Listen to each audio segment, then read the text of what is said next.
Okay, I just finished up my new air cannon. This is version 3. Version 1 and 2 had manufacturing defects. So this is an original KK7 ZR when accuracy matters. So what do we got here? So we got reflective tape, little red tip to let you know where the firing end is. There is a bottom reflective tape.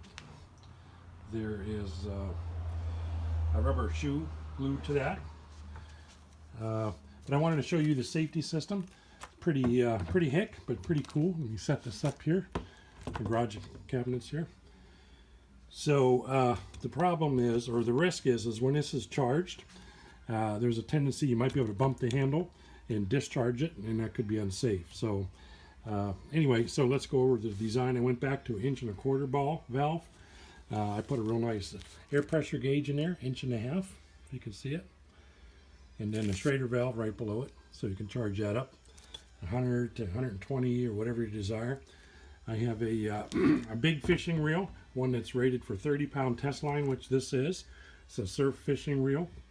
But this is pretty trick. So the idea is once it's charged, you won't be able to pull the handle down because there's this little block of wood here that's catching on the edge here.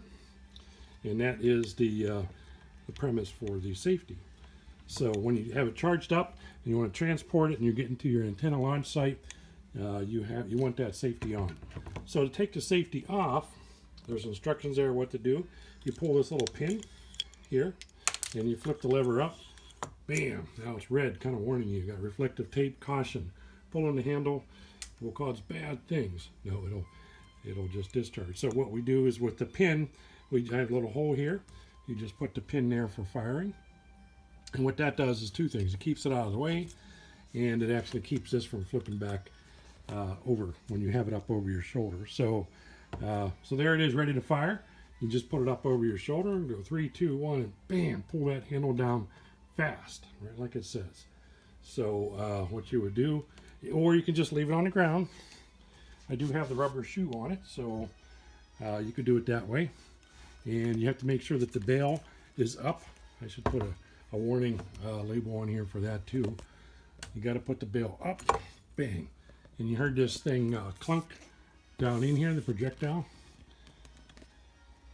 Maybe. So when you hear it clunk like that, it's resting right on the top of this ball, on a ball valve. And what the projectile is, let's see if we haven't shown anybody before. This is a 4-ounce weight, I think. God, my feet, whoa, I need more hands, okay. So this is a 3/4 inch piece of PVC with end caps. It's 4 ounce, there's a hole drilled here, and I fill it up with lead shot, and the tape is just to plug the hole so I can change the weights. And so basically it just drops right down in there, nice and snug. When you hear it hit, you're good to go. Make sure the bail is down or up. Well, I guess it's back. Yeah, that's up. No, up, I guess. Anyway, so make sure it's not on the bail or on the little winder thing. And you have some slack, like that. And then you're ready to fire. Basically, you got the red warning, firing pins out of the way. 3, 2, 1, and just bam, pull that down. And then hopefully you got a good launch. And then when you're done, pull this back up to close it.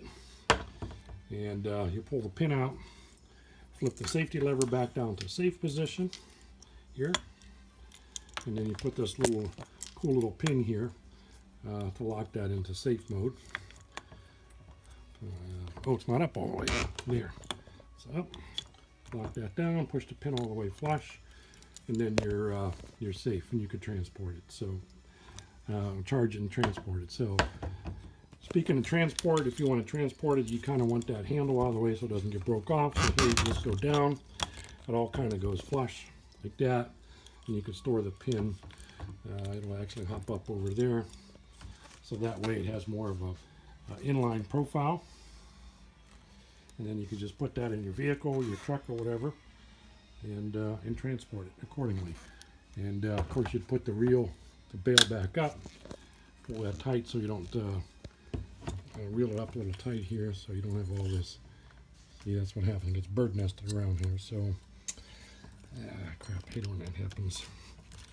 These fishing reels have a tendency to do that. So, all right, so I'm going to have to do some untangle work here, but you get the drift. See you later.